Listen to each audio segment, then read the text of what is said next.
iPlusന്റെ പുതിയൊരു വീഡിയോയിലേക്ക് സ്വാഗതം. നമ്മൾ കഴിഞ്ഞ വർഷം ചോദിച്ചിട്ടുള്ള മെക്കാനിക്കൽ അസിസ്റ്റന്റ് എഞ്ചിനീയർ എക്സാമിൻ്റെ ക്വസ്റ്റ്യൻ ഡിസ്കഷൻ ആയിരുന്നു. അപ്പം ബാക്കിയുള്ള ക്വസ്റ്റ്യൻസ് നമ്മൾ ഡിസ്കസ് ചെയ്യാം. അപ്പം 11ാമത്തെ question, due to its biocompatibility and properties very close to human bone, which of the alloys are extensively exclusively used for as bone implant. അതായത് ഇപ്പോൾ എന്തെങ്കിലും ആർട്ടിഫിഷ്യൽ ഇംപ്ലാന്റ് നമുക്കിപ്പോൾ എന്തെങ്കിലും സർജറിയുടെ ഭാഗമായിട്ടോ അങ്ങനെ എന്തെങ്കിലും നമുക്ക് ഒരു ആർട്ടിഫിഷ്യൽ ഇംപ്ലാന്റ് പ്ലേസ് ചെയ്യാൻ വേണ്ടിയിട്ട് യൂസ് ചെയ്യുന്ന ഇംപ്ലാന്റ്സിന് നമ്മൾ യൂസ് ചെയ്യുന്ന ഏത് അലോയ് ആണെന്നാണ് ക്വസ്റ്റ്യൻ. അപ്പം ഇതിൻ്റെ നമ്മൾ മെയിൻലി ആർട്ടിഫിഷ്യൽ ഇംപ്ലാന്റ്സിന് യൂസ് ചെയ്യുന്ന അലോയ് എന്ന് വെച്ച് കഴിഞ്ഞാൽ ടൈറ്റാനിയം അലോയ്സ് ആണ്. അപ്പം ടൈറ്റാനിയം അലോയ്സ് അങ്ങനെ യൂസ് ചെയ്യാനുള്ള കുറച്ച് റീസൺ ഉണ്ട്. അതായത് ഇപ്പം നമ്മുടെ ബയോ കോമ്പാറ്റബിലിറ്റി ഏറ്റവും കൂടുതലുള്ള മെറ്റീരിയൽ നമ്മുടെ ബോഡിയായിട്ട് ഏറ്റവും കോമ്പാറ്റബിൾ ആയിട്ടുള്ള മെറ്റൽ ടൈറ്റാനിയം ആണ്. അതുപോലെ തന്നെ നമ്മുടെ ബോഡിയിലെ ഫ്ലൂയിഡ് ഉണ്ടല്ലോ, ബ്ലഡ് അങ്ങനെയുള്ള ആ ഒരു സാധനമൊക്കെ ആയിട്ട് ഇനേർട്ടായിരിക്കും. അതേപോലെ ബ്ലഡും അങ്ങനെയുള്ള കാര്യങ്ങളുമായിട്ട് റിയാക്ട് ചെയ്യുമ്പോഴത്തേക്കും റിയാക്ഷൻ ഇല്ലാത്തത് കൊണ്ട് തന്നെ അവിടെ കൊറോഷനോ ഒന്നുമില്ല. അതുമാത്രമല്ല ഓസിയോ ഇൻ്റഗ്രേഷൻ കൂടാതെ, ഓസിയോ ഇൻ്റഗ്രേഷൻ എന്ന് വെച്ച് കഴിഞ്ഞാൽ നമ്മുടെ ഓൾറെഡി ഉള്ള ബോണും നമ്മൾ ഈ ആർട്ടിഫിഷ്യലി ഇംപ്ലാന്റ് ചെയ്യുന്ന ആ ഇംപ്ലാന്റ്സുമായിട്ടുള്ള ഒരു ഇൻ്റഗ്രേഷൻ, ആ ഒരു ഇൻ്റഗ്രേഷനാണ് ഓസിയോ ഇൻ്റഗ്രേഷൻ. അതുമൊക്കെ ഇതിന് കൂടുതലാണ്. പിന്നെ ഫെറ്റീഗ് ലിമിറ്റും ഹൈ ആണ്. അപ്പം നമ്മൾ ബയോളജിക്കൽ നീഡ്സിന് വേണ്ടിയുള്ള ബോൺ ഇംപ്ലാന്റ്സിലൊക്കെ മെയിൻലി യൂസ് ചെയ്യുന്ന മെറ്റീരിയൽ ടൈറ്റാനിയം അലോയ്സ് ആണ്. Jominy end quench test is used to determine, അതായത് സാധാരണ ജൊംനി എൻഡ് കൊഞ്ച് എന്തിനാണ് യൂസ് ചെയ്യുന്നതാണ് ക്വസ്റ്റ്യൻ നമ്മളുടെ. അപ്പം ജൊംനി എൻഡ് കൊഞ്ച് ടെസ്റ്റ് എന്ന് വെച്ച് കഴിഞ്ഞാൽ ഹാർഡനബിലിറ്റി കണ്ടുപിടിക്കാൻ വേണ്ടിയിട്ടാണ് നമ്മൾ യൂസ് ചെയ്യുന്നത്, ഹാർഡനബിലിറ്റി. അപ്പോൾ ഹാർഡ്നെസ്സും ഹാർഡനബിലിറ്റിയും തമ്മിൽ കൺഫ്യൂസ്ഡ് ആവല്. കാരണം ഹാർഡ്നെസ് എന്ന് വെച്ച് കഴിഞ്ഞാൽ ഒരു മെറ്റീരിയലിൽ ഇൻഡൻറ്റേഷൻ ഉണ്ടാവാനുള്ള റെസിസ്റ്റൻസ്, ആ ഒരു അത്ര ഹാർഡായിട്ടുള്ള മെറ്റീരിയൽ, ആ ഒരു ഹാർഡ്നെസ്സിനെയാണ് നമ്മൾ ഹാർഡ്നെസ് ഓഫ് ദ മെറ്റീരിയൽ എന്ന് പറയുന്നത്. അതായത് ഇപ്പം ഒരു മെറ്റീരിയലിന് നമ്മൾ ഒരു ചെറിയ ഇൻഡൻറ്റേഷൻ ഉണ്ടാക്കുമ്പോഴത്തേക്ക് ആ ഇൻഡൻറ്റേഷൻ ഉണ്ടാവാതിരിക്കാനുള്ള ആ ഒരു റെസിസ്റ്റൻസ്, അതാണ് ഹാർഡ്നെസ് എന്ന് പറയുന്നത്. നമ്മൾ ബ്രിണൽ ഹാർഡ്നെസ് അങ്ങനെയൊക്കെയുള്ള ടെസ്റ്റുകളാണ് ആ ഹാർഡ്നെസ് കണ്ടുപിടിക്കാൻ വേണ്ടിയിട്ട് നമ്മൾ യൂസ് ചെയ്യുന്നത്. പിന്നെ ഹാർഡനബിലിറ്റി എന്ന് വെച്ച് കഴിഞ്ഞാൽ നമ്മുടെ മെറ്റീരിയൽ സയൻസുമായിട്ട് ബന്ധപ്പെട്ടിട്ടുള്ള നമ്മുടെ ഒരു കൊഞ്ച് ചെയ്യുമ്പോഴത്തേക്കും എത്ര ഡെപ്തിൽ ഓസ്റ്റനൈറ്റ് മാർട്ടൻസൈറ്റ് ആയിട്ട് കൺവേർട്ട് ആവുന്നു, ആ ഒരു ഡെപ്ത് കണ്ടുപിടിക്കുന്ന ആ ഒരു എക്സ്പെരിമെൻ്റ് ആണ് ജൊംനി എൻഡ് ടെസ്റ്റ്. അതായത് ഹാർഡ്നെസ്സും ഹാർഡനബിലിറ്റിയും നമ്മൾ കൺഫ്യൂസ്ഡ് ആയി പോകില്ല. അപ്പോൾ ഹാർഡനബിലിറ്റിയാണ് ജൊംനി എൻഡ് കൊഞ്ച് ടെസ്റ്റിൽ കണ്ടുപിടിക്കപ്പെടുന്നത്, ഹാർഡനബിലിറ്റി. ഇനി which of the following statements are true for Mohr circle, അതായത് സ്ട്രെങ്ത് ഓഫ് മെറ്റീരിയൽസ് എന്നുള്ള ക്വസ്റ്റ്യൻ ആണ്. True for Mohr circle in a plane stress condition. Plane stress condition എന്ന് വെച്ചാൽ എന്താ? Sigma X sigma Y tau X Y. അതായത് ഒരു പ്ലെയിനിൽ മാത്രമേ സ്ട്രെസ്സുകളുള്ളൂ, 3 ഡയമെൻഷണൽ സ്ട്രെസ് സിറ്റുവേഷൻ അല്ല, അതായത് 2D സ്ട്രെസ് സിറ്റുവേഷൻ ആണ്. അപ്പം stress situation, plane stress situation എന്താണെന്നുള്ളത് അതാണ്. ഇനി അപ്പം 4 സ്റ്റേറ്റ്മെൻ്റ് ഉണ്ട്. അപ്പോൾ ഈ സ്റ്റേറ്റ്മെൻറ്റിൽ ട്രൂ ആയിട്ടുള്ളതാണ് നമുക്ക് കണ്ടുപിടിക്കേണ്ടത്. അപ്പം നമുക്ക് ആദ്യം ഒരു എക്സാമ്പിൾ ഓഫ് മോർ സർക്കിൾ ഞാനിവിടെ കാണിച്ചിട്ടുണ്ട്. അപ്പോൾ ഇതിൽ ഓരോ സ്റ്റേറ്റ്മെൻറ്റും നമുക്ക് നോക്കാം. Maximum shear is at the top and bottom of the circle. ഇതിൽ നമ്മുടെ മോർ സർക്കിളിൽ ഈ ഒരു ആക്സിസിലാണ് നമ്മുടെ ഷിയർ സ്ട്രെസ്. അതേപോലെ ഈ എക്സ് ആക്സിസിലാണ് നമ്മുടെ നോർമൽ ആക്സിസ്, നോർമൽ സ്ട്രെസ്. അതായത് സിഗ്മ ഇവിടെ, ഷിയർ ഇവിടെ. അപ്പം സ്റ്റേറ്റ്മെൻറ്റിൽ തന്നേക്കുന്നത് എന്താ? Maximum shear is at the top and bottom of the circle. ഇത് ടോപ്പ്, ഇത് ബോട്ടം. അപ്പം ഇവിടെ ഷിയർ എപ്പോഴാണ് ഏത് പോയിന്റിലാണ് മാക്സിമം ആവുന്ന? ഈ ഒരു പോയിന്റിൽ തന്നെയല്ലേ, അതായത് ടോപ്പിലും ബോട്ടത്തിലും തന്നെയാണ് ഷിയർ മാക്സിമം. അപ്പോൾ ആ ഒരു സ്റ്റേറ്റ്മെന്റ് കറക്റ്റ് സ്റ്റേറ്റ്മെന്റ് ആണ്. അപ്പോൾ 1ാമത്തെ സ്റ്റേറ്റ്മെന്റ് കറക്റ്റ് ആണ്. ഇനി the maximum shear stress is equal to the radius of the circle. അത് ശരിയാണോ? അതായത് ഇതാണ് നമ്മുടെ മാക്സിമം ഷിയർ സ്ട്രെസ്, ഇതാണ് നമ്മുടെ maximum shear stress. Shear stress maximum ഇതാണ്. അത് എന്തിന് ഈക്വലാണ്? റേഡിയസിന് തന്നെ ഈക്വൽ അല്ലേ? അപ്പോൾ ആ ഒരു സ്റ്റേറ്റ്മെന്റ് കറക്റ്റ് അല്ലേ? അതായത് maximum shear stress is equal to radius of circle. അത് കറക്റ്റ് അല്ലേ? അപ്പം ഒന്നാമത്തെ ശരിയാണ്, രണ്ടാമത്തെയും ശരിയാണ്. ഇനി അടുത്ത, the principal stresses are located at the horizontal axis where shear stress is 0. Actually principal stress എന്താ? നോർമൽ ഷിയർ സ്ട്രെസ് ഇല്ലാത്ത പ്ലെയിനിലുള്ള നോർമൽ സ്ട്രെസ്സുകളെ പറയുന്ന പേരാണ് പ്രിൻസിപ്പൽ സ്ട്രെസ്സസ്. അത് എവിടെയൊക്കെയാണ്? ഷിയർ സ്ട്രെസ് ഹൊറിസോണ്ടൽ ആക്സിസിലാണ്, അതായത് ഷിയർ 0 ആണ്. ഷിയർ 0 ആയ പോയിന്റ് ഏതാ? ഈ ഒരു പോയിന്റ് അല്ലേ? ഷിയർ 0 ആയിട്ടുള്ള ഇതെന്ന് വെച്ച് കഴിഞ്ഞാൽ ഈ ഒരു പോയിന്റും ഈ ഒരു പോയിന്റുമാണ്. ഈ രണ്ട് പോയിന്റിലാണ് ഷിയർ സ്ട്രെസ് 0. അപ്പം ഇവിടെ തന്നെ അല്ലേ പ്രിൻസിപ്പൽ സ്ട്രെസ്സും, അതായത് ഇത് മൈനർ പ്രിൻസിപ്പൽ സ്ട്രെസ്സും ഇത് മേജർ പ്രിൻസിപ്പൽ സ്ട്രെസ്സും. അപ്പോൾ അതും കറക്റ്റ് അല്ലേ? അതായത് 3 സ്റ്റേറ്റ്മെന്റ് കറക്റ്റ് ആണ്. ഇത് 3 കറക്റ്റ് ആണ്. ഇനി നാലാമത്തെ, the maximum shear stress is equal to twice the radius of the circle. അത് തെറ്റല്ലേ? കാര്യം നമ്മൾ ഓൾറെഡി പറഞ്ഞു, മാക്സിമം ഷിയർ സ്ട്രെസ് എന്ന് വെച്ചാൽ റേഡിയസ് ഓഫ് ദ സർക്കിൾ ആണ്, toys the radius of the circle അല്ല. അപ്പം ആദ്യത്തെ 3 സ്റ്റേറ്റ്മെന്റ് ആണ് കറക്റ്റ് ആൻസർ. അപ്പോൾ ആദ്യത്തെ 3 സ്റ്റേറ്റ്മെന്റ് കറക്റ്റ്, 1, 2, 3. അപ്പോൾ നമ്മുടെ ആൻസർ ബി ആണ്. അപ്പോൾ ആദ്യത്തെ 3 സ്റ്റേറ്റ്മെന്റ് ആണ് കറക്റ്റ്. അപ്പോൾ നമ്മുടെ ആൻസർ ബി ആണ്. മനസ്സിലായല്ലോ? ഇനി അടുത്ത ക്വസ്റ്റ്യനിലേക്ക് പോവാം. ഇതും സ്ട്രെങ്ത് ഓഫ് മെറ്റീരിയൽസ് തന്നെയാണ്. For a cantilever beam of length L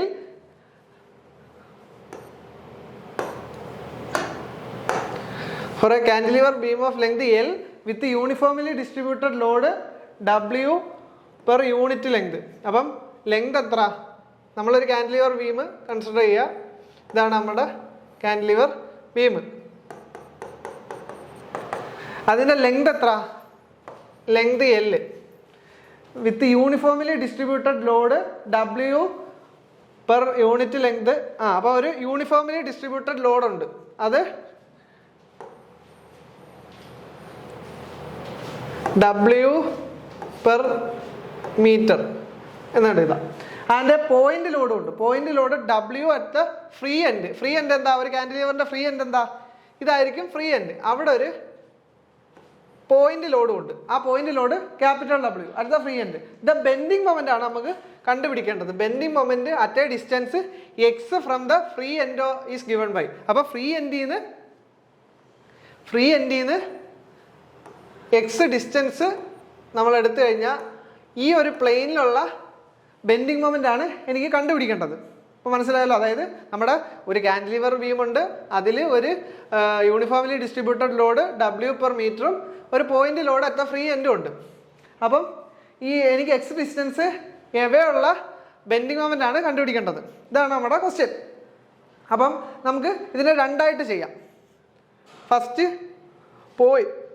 point load മാത്രം ഉണ്ടെങ്കിൽ, പോയിന്റ് ലോഡ് മാത്രം ഉള്ള കേസിലുള്ള ബെൻഡിങ് മൊമെന്റ് നമുക്ക് നോക്കാം.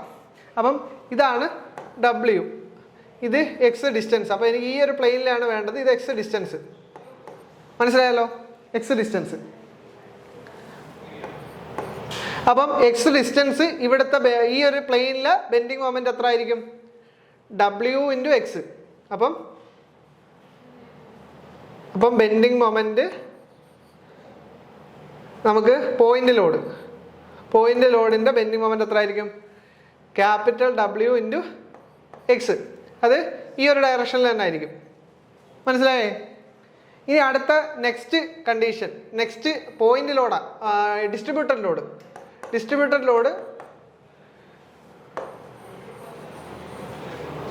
W പെർ യൂണിറ്റ് ലെങ്ത് ആണ് നമ്മുടെ ഡിസ്ട്രിബ്യൂട്ടഡ് ലോഡ്. നമുക്ക് എക്സ് ഡിസ്റ്റൻസിൽ ആ ഒരു പ്ലെയിനിലുള്ള bending moment due to uniformly distributed ലോഡാണ് നമുക്ക് കണ്ടുപിടിക്കേണ്ടത്. അപ്പോൾ നമ്മൾ യൂണിഫോംലി ഡിസ്ട്രിബ്യൂട്ടഡ് ലോഡ് എങ്ങനെയാ ചെയ്യുക? നമ്മൾ ഈ ഒരു പ്ലെയിന് റൈറ്റ് സൈഡിലോട്ടുള്ള ആ ഒരു യൂണിഫോംലി പോയിന്റഡ് ലോഡിനെ നമ്മൾ യൂണിഫോംലി ഡിസ്ട്രിബ്യൂട്ടഡ് ലോഡിനെ നമ്മൾ പോയിന്റ് ലോഡാക്കും. അതെങ്ങനെ കൺവെർട്ട് ചെയ്യാം? അത് നമുക്ക് എങ്ങനെ കൺവെർട്ട് ചെയ്യാം? അത് കൺവെർട്ട് ചെയ്യണമെങ്കിൽ ഈ ഒരു പോയിന്റ് ലോഡ് ടോട്ടൽ എത്ര ആയിരിക്കും ആക്ട് ചെയ്യുക? W പെർ ലെങ്ത് ആണ്. അപ്പം W ഇൻറ്റു എക്സ് ചെയ്യുമ്പോഴത്തേക്കും ഈ ഒരു റീജിയനിൽ ആക്ട് ചെയ്യുന്ന ടോട്ടൽ ഫോഴ്സ് കിട്ടും. എന്നിട്ട് അതിൻ്റെ ആ ഒരു റീജിയൻ്റെ മിഡ് പോയിന്റിലായിരിക്കും ആ ഒരു പോയിന്റിലൂടെ ആക്ട് ചെയ്യുക. അപ്പം ഞാനിവിടെ W ഇൻറ്റു എക്സ് ഇത്രയും ഫോഴ്സ് x/2 ഡിസ്റ്റൻസിൽ ആക്ട് ചെയ്യുന്ന പോലെ ഉണ്ട്. ഇത് മനസ്സിലായില്ലേ? അതായത് ഇവിടെ x/2 ഇവിടെ x/2 അതിൻ്റെ മിഡ് പോയിന്റിൽ ആ ഒരു പോയിന്റിലൂടെ ആയിട്ട് കൺവേർട്ട് ചെയ്യാൻ പറ്റും. അപ്പം ഈ ഒരു പോയിന്റ് ലോഡിൻ്റെ ബെൻഡിങ് മൊമെന്റ് എത്ര?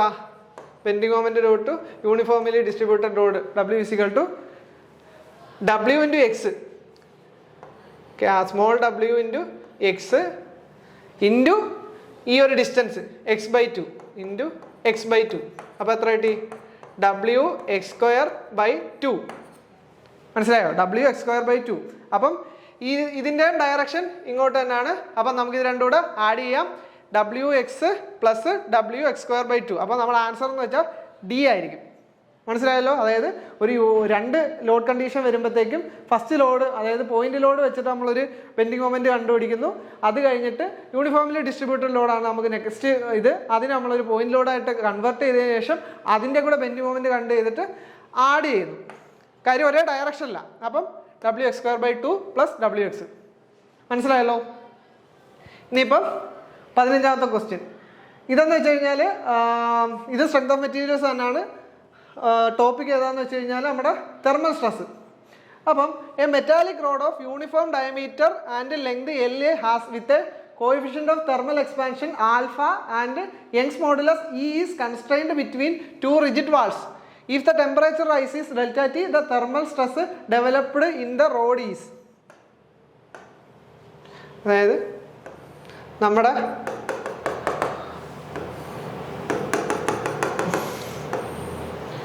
നമ്മുടെ ഒരു യൂണിഫോം ഡയമീറ്റർ ഉള്ള ലെങ്ത് എത്ര? ലെങ്ത് L ആണ്. അപ്പം ഈ ലെങ്ത് L ഉള്ള ഒരു യൂണിഫോം ഡയമീറ്റർ ഉള്ള ഒരു മെറ്റാലിക് റോഡ് നമ്മൾ രണ്ട് കൺസ്ട്രെയിൻഡ് വാൾസിൻ്റെ ഇടയിൽ ഫിക്സ് ചെയ്തേക്കാണ്. അപ്പോൾ ഇതിൻ്റെ യങ്സ് മോഡുലസ് E ആണ്. പിന്നെന്താ?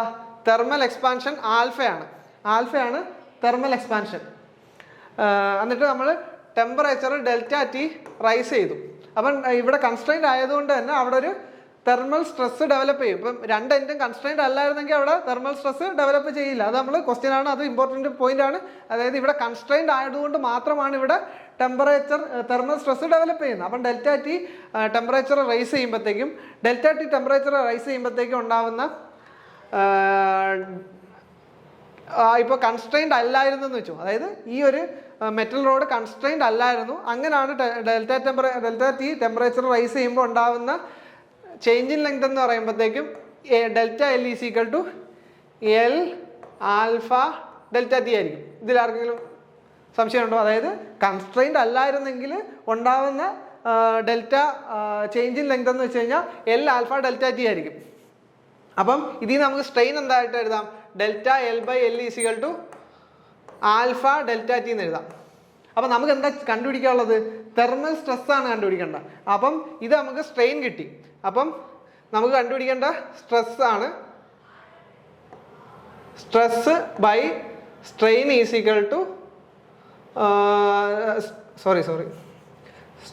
Stress Young's modulus E into strain എത്ര? ഡെൽറ്റ L/L പകരം ആൽഫ ഡെൽറ്റ T കൊടുക്കാം. അതായത് E ആൽഫ ഡെൽറ്റ T. അപ്പം ഇതാണ് കറക്റ്റ് ആൻസർ. അതായത് നമ്മൾ ആദ്യം സ്ട്രെയിൻ കണ്ടുപിടിച്ചിട്ട് മോഡുലസ് ഓഫ് ഇലാസ്റ്റിസിറ്റി കൊണ്ട് മൾട്ടിപ്ലൈ ചെയ്യുമ്പോഴത്തേക്ക് നമുക്ക് സ്ട്രെസ് കിട്ടും. അപ്പം തെർമൽ സ്ട്രെസ് ഡെവലപ്ഡ് എന്ന് വെച്ച് കഴിഞ്ഞാൽ എന്തായിരിക്കും? E alpha delta T. ഈ സത്യം പറഞ്ഞാൽ ഇത് ഡിറൈവ് ചെയ്യുന്നതിനെക്കാട്ടി അല്ലത് ഇത് നമ്മൾ പഠിച്ചു വെക്കേണ്ട ഫോർമുലയാണ്. E alpha delta T. അത് കഴിഞ്ഞ് next question. A uniform circular solid shaft with the diameter 2 cm is subjected to a torque of 40 Nm. The shear stress in Newton per mm² at the periphery of the shaft is equal to. ഇതിപ്പോൾ എന്താ? ടോർഷനുമായിട്ട് relate ചെയ്ത question ആണ്. അപ്പം ഇവിടെ unit ഒക്കെ നമ്മൾക്ക് specify ചെയ്ത് ക്വസ്റ്റ്യനിൽ തന്നിട്ടുണ്ട്. അപ്പം നമ്മൾ യൂണിറ്റ് ഒക്കെ നോക്കണം. അപ്പം നമുക്ക് എന്താ കണ്ടുപിടിക്കേണ്ട? ഷിയർ സ്ട്രെസ് ആണ് കണ്ടുപിടിക്കേണ്ടത്. അപ്പം നമുക്ക് ടോർഷൻ ഫോർമുല എന്താ? ടോർഷൻ ഫോർമുല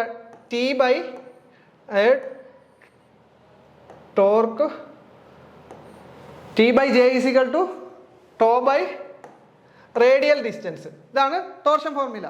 അപ്പം ടോർഷൻ ഫോർമുലയിൽ നമുക്ക് ടോർക്ക് തന്നിട്ടുണ്ട്. അപ്പം ടോർക്ക് എത്ര? 40 ന്യൂട്ടൺ മീറ്റർ. അപ്പം നമ്മളുടെ അടുത്ത് എന്താ പറഞ്ഞേക്കുന്ന? Shear stress newton per metre mm² കണ്ടുപിടിക്കേണ്ടത്. അപ്പം നമുക്കൊരു കാര്യം ചെയ്യാം, ഈ മീറ്ററിനെ മാറ്റി ആക്കാം. അപ്പം 40 × 10⁻³ ന്യൂട്ടൺ ആയി. ഇനി J polar moment of inertia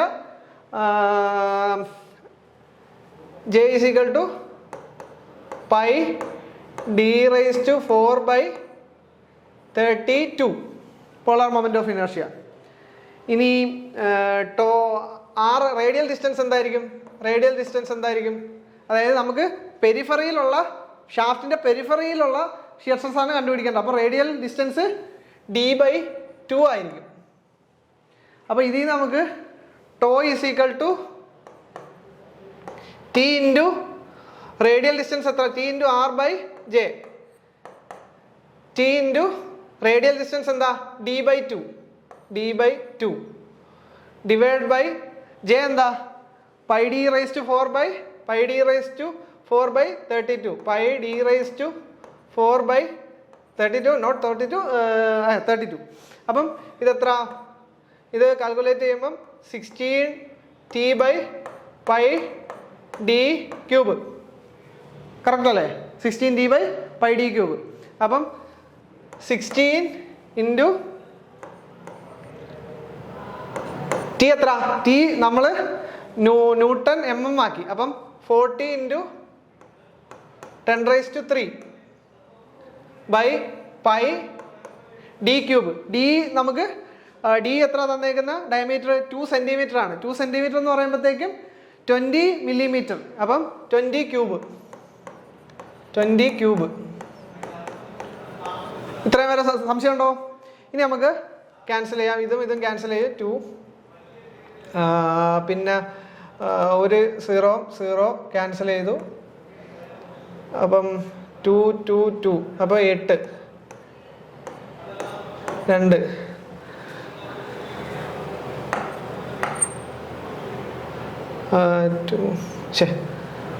ഒരു മിനിറ്റ് ഒന്നുകൂടെ എടുത്തെഴുതാം, കൺഫ്യൂഷൻ ആയിപ്പോയി. 60 × 40 × 10⁻³ ബൈ π × 20 × 20 × 20. ഇതെങ്ങനെ കാൽക്കുലേറ്റ് ചെയ്യാം? ഇപ്പം നമുക്ക് ക്യാൻസൽ ചെയ്യാം. ഇനി ഈക്വൽ ടു ഇതിൻ്റെ ബാക്കി ഞാൻ ഇവിടോട്ട് എഴുതാണ്.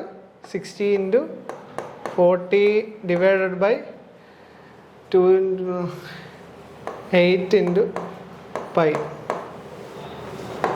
2 ക്യാൻസൽ ചെയ്തു. അപ്പം 80/π എന്ന് കിട്ടി. അപ്പം 80/π. അപ്പം 80/π ഇതാണ് 80/π. അപ്പോൾ അത് നമ്മൾ ബേസിക്കായിട്ട് ടോർഷൻ ഫോർമുല ഡയറക്റ്റ് സബ്സ്റ്റിറ്റ്യൂഷൻ ആണ്. പിന്നെ യൂണിറ്റ് ഒന്ന് ശ്രദ്ധിക്കുക. അതായത് ഇപ്പം അവിടെ സെൻറ്റിമീറ്റർ കൊടുത്തേക്കുന്നു, ഇവിടെ മീറ്റർ കൊടുത്തേക്കുന്നു. നമുക്ക് വേണ്ടത് ന്യൂട്ടൺ പെർ mm-ലാണ്. അപ്പം ആ ഒരു യൂണിറ്റിൻ്റെ കൺവെർഷനിലാണ് ഇവിടെ കാര്യം ഇരിക്കുന്നത്. ഇനിയെന്ന് വെച്ച് കഴിഞ്ഞാൽ which of the following relationship hold good among modulus of elasticity, modulus of rigidity and bulk modulus. അതായത് ഈ മൂന്നുമായിട്ടുള്ള റിലേഷനാണ് നമുക്ക് എടുക്കേണ്ടത്. ഇത് സത്യം പറഞ്ഞാൽ പഠിച്ചു വെക്കുന്നതാണ് ബെറ്റർ. ഇൻ കേസ് നമുക്ക് പഠിച്ചു വെക്കാൻ പറ്റിയില്ലെങ്കിൽ നമുക്ക് ഡിറൈവ് ചെയ്തും എടുക്കാം. അതായത് ഇപ്പം ഇ എന്താ? Young's modulus is equal to 2g × 1 + μ. ഇത് ബേസിക് ഇക്വേഷൻ ആണ്, നമ്മൾ പഠിച്ചതാണ്. അതേപോലെ ഇയും കെയും ആയിട്ടുള്ള റിലേഷൻ എന്താ? E is equal to 3k × 1 - 2μ. അപ്പോൾ ഈ മ്യൂവിൻ്റെ വാല്യൂസ് ഇക്വേറ്റ് ചെയ്ത് കഴിഞ്ഞാൽ നമുക്ക് സിംപ്ലിഫൈ ചെയ്യുമ്പോൾ നമ്മുടെ ആൻസർ കിട്ടും. അപ്പോൾ നമുക്ക് വേണമെങ്കിൽ ഒന്ന് ചെയ്ത് നോക്കാം. E/2g - 1 is equal to μ. ഇത് 2g താഴെ എടുത്തു, 1 ഇപ്പുറത്ത് കൊണ്ടുവന്നു. അപ്പോൾ നമുക്ക് മ്യൂവിൻ്റെ വാല്യൂ കിട്ടി. ഇനി ഇവിടെ മ്യൂവിൻ്റെ വാല്യൂ കണ്ടുപിടിക്കാൻ നോക്കാം. E/3k is equal to 1 - 2μ. 1 - 2μ. അപ്പം 2μ ഈസ് ഈക്വൽ ടു 1 - E/3k. ഈ 2 താഴെ പോകുമ്പോഴത്തേക്കും μ ഈസ് ഈക്വൽ ടു 1/2 × ഈ 2 താഴെ പോകുമ്പോഴത്തേക്ക് 1/2 ഇൻറ്റു E/6K. അപ്പം മ്യൂ വാല്യൂസ് 2 വാല്യൂസ് കിട്ടി. ഇത് നമുക്ക് ഇക്വേറ്റ് ചെയ്യാം. അപ്പം E/2G - 1 is equal to 1/2 minus E/6K. അപ്പം ഇത് ഒരു സൈഡിൽ കൊണ്ടുവരുമ്പോൾ E/2G minus not minus plus E/6K is equal to ഈ 1 ഇപ്പുറത്ത് പോകുമ്പോഴത്തേക്ക് എത്ര ആവും? 3/2. ഇനി ഈ കോമൺ എടുത്തു കഴിഞ്ഞാൽ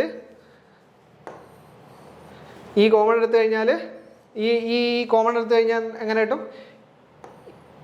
E into 1/2G plus 1/6K is equal to 3/2. അപ്പം E ഇൻറ്റു 6 ഇതിൽ നമുക്ക് വേണമെങ്കിൽ 2 കോമൺ എടുക്കാം. 2 കോമൺ എടുത്തു കഴിഞ്ഞാൽ G plus 1/3K is equal to 3/2. അപ്പം 2ഉം 2ഉം ക്യാൻസൽ ചെയ്യാം. അപ്പം E ഇൻറ്റു 3K ഇത് മൾട്ടിപ്ലൈ ചെയ്യുക. 3K plus G divide by 3kg equal to 3. അപ്പം നമുക്ക് ഈയുടെ വാല്യൂ അല്ലേ കണ്ടുപിടിക്കണ്ട. അപ്പോൾ E is equal to 9kg divide by 3K plus G. 9kg divide by 3K plus G. 9kg divide by 3K plus G. അപ്പം നമ്മുടെ answer B ആണ്. 9kg plus ഇത് ആക്ച്വലി ഈ ഒരു ഇക്വേഷനായിട്ട് തന്നെ പഠിച്ചു വെക്കുന്നതാണ് നല്ലത്. ഞാൻ ആ ഇക്വേഷൻ എങ്ങനെ വന്നു എന്നുള്ളത് ഒന്ന് കാണിച്ചെന്നേ ഉള്ളൂ. 9kg plus 3K plus G. ഇനി അടുത്ത question. A rectangular block of height h, length L, depth D is rigidly fixed at the bottom. Length L into D, depth D face. When the tangential force P acts at the top face of the block parallel to the length L, the linear deformation at the top is delta L. What will be the shear stress of the block? അപ്പോൾ നമ്മുടെ shear stress basic ആയിട്ടുള്ള ഒരു question ആണ് ചോദിച്ചേക്കുന്നത്. എന്താണ് shear stress, എന്താണ് എന്ന് മനസ്സിലാക്കി ആ ഒരു ബേസിക് എന്നുള്ള ഒരു ക്വസ്റ്റ്യൻ ആണ്. ക്വസ്റ്റ്യൻ ഇത്രയൊക്കെ ഉണ്ടെങ്കിലും വലിയ കാര്യമൊന്നുമില്ല. അപ്പം ആദ്യം നമ്മുടെ റെക്ടാങ്കുലർ ബ്ലോക്ക് അതിൻ്റെ ഏത് ബോട്ടത്തിൽ ഏത് ഫേസാണ്? L ഇൻറ്റു D ആണ്. അപ്പം നമ്മളൊരു ഇതാണ് നമ്മുടെ റെക്ടാങ്കുലർ ബ്ലോക്ക് ഇതാണെന്ന് വെച്ചോ. അവിടെ ബോട്ടം ഫിക്സ് ചെയ്തേക്കുന്ന ഏതിലാണ്? L-ലും D-ലും. അപ്പം ഞാനിത് D എഴുതി, ഇത് L. അപ്പോൾ LD ഫേസിൽ ബോട്ടം ഫിക്സ് ചെയ്തിട്ടുണ്ട്. പിന്നെ ഹൈറ്റ് h ആണ്, അതായത് ഈ ഹൈറ്റ് h ആണ് നമുക്ക് പറഞ്ഞിട്ടുണ്ട്. അപ്പോൾ ഇങ്ങനെയാണ് ഫിക്സ് ചെയ്തേക്കുന്നത്. അപ്പോൾ ഈ ഒരു ഫേസ് ആണ് താഴെ ഫിക്സ് ചെയ്തേക്കുന്നത്. എന്നിട്ട് എന്താ പറഞ്ഞേക്കുന്നത്? When a tangential force P acts on the top face. ആ ഈ ടോപ്പ് ഫേസിലൂടെ ടാൻജൻഷ്യൽ ഫോഴ്സ് കൊടുത്തു. ഏത് ഡയറക്ഷനിലാണ്? Block parallel to the length. അതായത് ലെങ്ത്, ഞാൻ പറഞ്ഞ ലെങ്ത് ഇതാണ്. അപ്പം ലെങ്തിന് പാരലായിട്ട് ഞാനൊരു ഫോഴ്സ് ഇങ്ങനെ കൊടുക്കുക. ഫോഴ്സ് P കൊടുത്തെന്ന് വെച്ചു. അപ്പോൾ P ഒന്നുമില്ല. അപ്പോൾ ഫോഴ്സ് ഇങ്ങനെ കൊടുത്തു. ഇങ്ങനെ കൊടുക്കുമ്പോഴത്തേക്കും ഡീഫോർമേഷൻ ഉണ്ടാവും.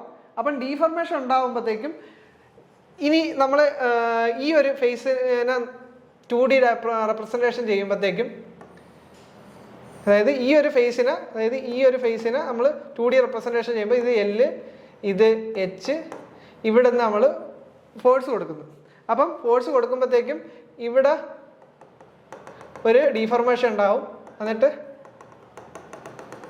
ഇങ്ങനെയാവും. അതായത് ഇങ്ങനെ ഉണ്ടായിരുന്ന ബോഡി ഈ ഒരു ലെങ്ത് ഈ ഒരു ഡയറക്ഷനിലാവും. അപ്പം ഇവിടെ ഉണ്ടായ linear deformation at the top, ഈ ഒരു ലീനിയർ ഡീഫോർമേഷൻ ഡെൽറ്റ എൽ. അപ്പോൾ ഈ ഒരു ഡെൽറ്റ എൽ അത് മനസ്സിലായല്ലോ. ആ ഒരു ഡെൽറ്റ എൽ ആണ് ഇവിടെ ഉണ്ടായ ലീനിയർ ഡീഫോർമേഷൻ. അപ്പം നമ്മൾക്ക് ചോദിച്ചേക്കുന്നത് എന്താ? ഷിയർ സ്ട്രെയിനാണ്. Shear strain of the block ആണ് നമുക്ക് കണ്ടുപിടിക്കേണ്ടത്. അപ്പോൾ ഷിയർ സ്ട്രെസ് ഈ ഒരു ആംഗിളാണ് ഷിയർ സ്ട്രെയിൻ. അപ്പോൾ ആ ഷിയർ സ്ട്രെയിൻ്റെ ആംഗിൾ എടുക്കുമ്പോൾ എത്ര കിട്ടും നമുക്ക്? ഈ ഒരു ആംഗിൾ എടുക്കുമ്പോഴത്തേക്കും ഡെൽറ്റ ടാൻ ഓഫ് ആ ആംഗിൾ എത്ര? ഡെൽറ്റ എൽ ബൈ എച്ച് അല്ലേ? അതായത് ഈ ഒരു ആംഗിൾ ആണ് ഷിയർ സ്ട്രെയിൻ. ആ ഒരു ആംഗിൾ എത്ര? ഡെൽറ്റ എൽ ബൈ എച്ച് അല്ലേ? അപ്പം നമ്മുടെ ആൻസർ എത്ര? Delta L by H. അപ്പം എ ആണ് നമ്മുടെ ആൻസർ. മറ്റൊരു ക്വസ്റ്റ്യനിലോട്ട് പോവാം. A square bar of 40 mm size is subjected to a sudden tensile load of 80 kN. The instantaneous stress in MPa induced in the bar will be. അപ്പോൾ നമുക്ക് instantaneous stress ഇതിൽ നമ്മൾ ശ്രദ്ധിക്കേണ്ട ഒരു ഇതെന്ന് വെച്ച് കഴിഞ്ഞാൽ instantaneous stress, sudden tensile load, ഈ ഒരു കീവേഡൊക്കെയാണ് നമ്മൾ ഈ ഒരു ക്വസ്റ്റ്യനിൽ ശ്രദ്ധിക്കേണ്ടത്. അപ്പം അത് ഞാൻ ശ്രദ്ധിക്കാൻ കാര്യം എന്താണെന്ന് വെച്ച് കഴിഞ്ഞാൽ ഇവിടെ നോർമൽ സ്ട്രെസ് അല്ല പറയുന്നത്, ഇൻസ്റ്റൻറ്റേനിയസ് സ്ട്രെസ് ആണ് പറയുന്നത്. സാധാരണ ഇപ്പം സ്ട്രെസ് എന്താ, സ്ട്രെസ് എന്ന് വെച്ച് കഴിഞ്ഞാൽ ഫോഴ്സ് ബൈ ഏരിയയാണ്. അത് നോർമൽ സ്ട്രെസ് എന്ന് വെച്ച് കഴിഞ്ഞാൽ ഗ്രാജുവലി അപ്ലൈ ചെയ്യുന്ന സ്ട്രെസ്സിനാണ് അങ്ങനെ ഒരു ഫോർമുല ഉള്ളത്. പക്ഷേ ഇൻസ്റ്റൻറ്റേനിയസ്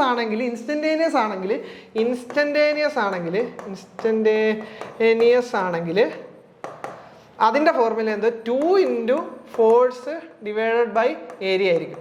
ഇവിടെ ഇപ്പം ചോദിച്ചേക്കുന്ന ഇൻസ്റ്റൻറ്റേനിയസ് ആണ്. അപ്പോൾ ഇൻസ്റ്റൻറ്റേനിയസിൻ്റെ നമ്മൾ 2 × ഫോഴ്സ് എത്ര കൊടുത്തേക്കുന്നത്. അപ്പം നമ്മൾ ഇവിടെ യൂണിറ്റ് നോക്കണം. ഫോഴ്സ് എന്ന് നമുക്ക് വേണ്ടതെന്ന് വെച്ച് കഴിഞ്ഞാൽ മെഗാ പാസ്കലിലാണ് വേണ്ടത്. മെഗാ പാസ്കൽ എന്ന് വെച്ച് കഴിഞ്ഞാൽ ഈ മെഗാ പാസ്കലിന് അതൊരു ശ്രദ്ധിക്കേണ്ട കാര്യം, മെഗാ പാസ്കലിന് ഇക്വലൻ്റ് ആയിട്ടുള്ള മറ്റൊരു യൂണിറ്റ് എന്ന് വെച്ച് കഴിഞ്ഞാൽ Nm/mm²ഉം മെഗാ പാസ്കലും ഒരേ യൂണിറ്റ് തന്നെയാണ്. അപ്പോൾ നമുക്ക് അപ്പോൾ ഏത് ക്വസ്റ്റ്യനിൽ MPAയിൽ ആൻസർ കാൽക്കുലേറ്റ് ചെയ്യാൻ പറഞ്ഞു കഴിഞ്ഞാൽ നമ്മൾ ജസ്റ്റ് Nm/mm² കാൽക്കുലേറ്റ് ചെയ്താൽ മതി. അപ്പം നമുക്ക് ഇവിടെ Nm/mm² കാൽക്കുലേറ്റ് ചെയ്യണം. അപ്പോൾ ഫോഴ്സ് എത്ര, 80 kN. അപ്പോൾ 80 × 10⁻³ ബൈ, അപ്പം ന്യൂട്ടനായി. ഇനി ഏരിയ നമുക്ക് mm² കണ്ടുപിടിക്കണം. അപ്പോൾ ഇവിടുത്തെ ഏരിയ എത്ര, സ്ക്വയർ ബാർ ആണ്, അപ്പം 40 ആണ്. അപ്പം ഏരിയ എത്ര ആയിരിക്കും, 40 × 40. അതായത് യൂണിറ്റ് കൺവേർഷൻ മനസ്സിലായോ? അതായത് MPA എന്ന് വെച്ച് കഴിഞ്ഞാൽ Nm/mm² ഇക്വലൻ്റ് ആണ്. ഇവിടെ ഞാൻ കിലോ ന്യൂട്ടനെ ന്യൂട്ടനാക്കി mm-നെ അവിടെ റീറ്റെയിൻ ചെയ്തു. അപ്പോൾ ഇത് ചെയ്യുമ്പോൾ എത്ര കിട്ടും, 2 ഇത് ചെയ്യുമ്പോഴത്തേക്കും 410². അപ്പം 100 കിട്ടും. അപ്പോൾ 100 ആണ് ആൻസർ. അതായത് ഇപ്പം ഇതിപ്പോൾ നമ്മൾ ഇൻസ്റ്റൻറ്റേനിയസ് സ്ട്രെസ് കണ്ടുപിടിച്ചപ്പോഴാണ്. ഇത് നേരെ വരച്ചൊരു നോർമൽ സ്ട്രെസ് ആയിരുന്നെങ്കിൽ 50 വരുള്ളായിരുന്നു. അപ്പോൾ നമുക്ക് ക്വസ്റ്റ്യൻ കൺഫ്യൂഷൻ ആവാൻ സാധ്യതയുള്ളതാണ്. ഇപ്പോൾ ഇവിടെ ആൻസർ ബി, 100.